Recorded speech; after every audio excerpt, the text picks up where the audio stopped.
In this lab, we were giving motion data of a star that was orbiting a black hole with unknown mass. I found the mass of this black hole by analyzing the star's position data using VPython to find the net force being exerted by the black hole.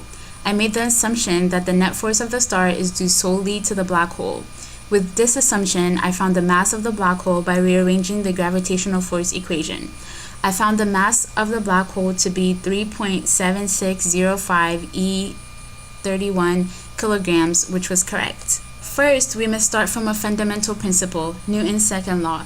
Newton's second law states that the change in momentum P is equal to the net force times the change in time.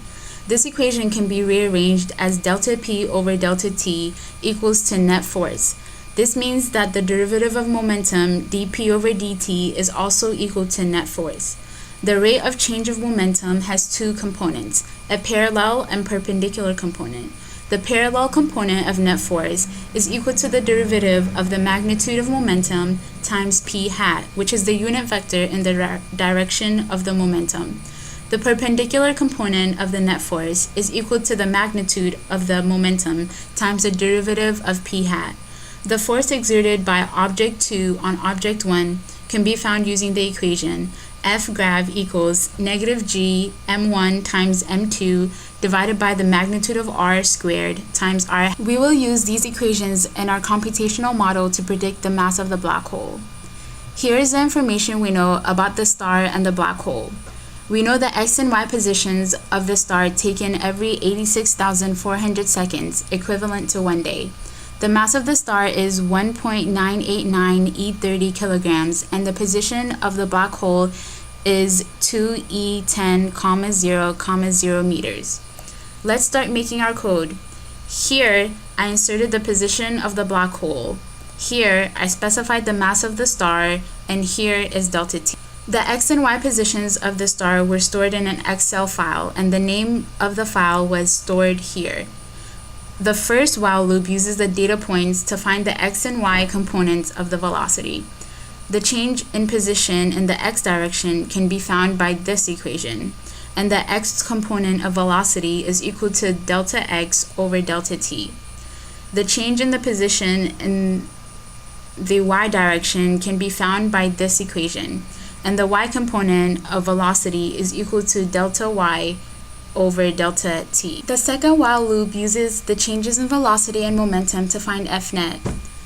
Here, I inserted the initial velocity and final velocity. Here, I inserted the initial and final momentum, which is equal to the star's mass times the initial and final velocity. Here is delta v, the change in velocity, and delta p, the change in momentum. Here, I inserted the equation for dp dt. Using Newton's second law I mentioned earlier, we know that F net is equal to dp dt.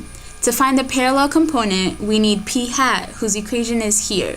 We also need d mag p dt, whose equation is here. dp dt parallel is equal to d mag dt times p hat. By Newton's second law, we know that F net parallel is equal to dp dt parallel. dp dt perpendicular can be found by subtracting dp dt parallel from dp dt. The perpendicular component of F net is equal to dp dt perpendicular. In order to find the mass of the black hole, we must insert a few more lines of code. The gravitational force equation is used here to find the mass. Since we assumed that the only force acting on the star was due to the black hole, the magnitude of F net is equal to the magnitude of the gravitational force. In our code, r is the magnitude of the vector pointing from the black hole to the star, as shown here. And I rearranged the equation for F net to solve for m, the mass of the black hole. The second number corresponds to the mass of the black hole, 3.7605 E31, which turned out to be right. Shown here is the path of the star around the black hole. The yellow arrow represents F net, the blue arrow represents F net perpendicular, and the black one represents F net parallel. According to Newton's second law, F net perpendicular, F net parallel, and F net are equal numerically to delta P over delta T perpendicular, delta P over delta T parallel, and delta P over delta T. However, they are different in the way which they are obtained. Delta P over delta T is obtained from directly analyzing position data. One can find the change in position over time, then find the change in velocity over time, then multiply it by the mass to obtain delta P over delta T. F net is the sum of all the forces acting on the object, which is difficult to obtain directly. It is obtained by analyzing position data or velocity data. F net is the force that causes the rate of change in momentum. This applies to F net parallel and delta P over delta T parallel, as well as F net perpendicular and delta P over delta T perpendicular. Also, F net is equal to the derivative of P, dt over dt, which is the limit of delta P over delta T as delta T approaches 0.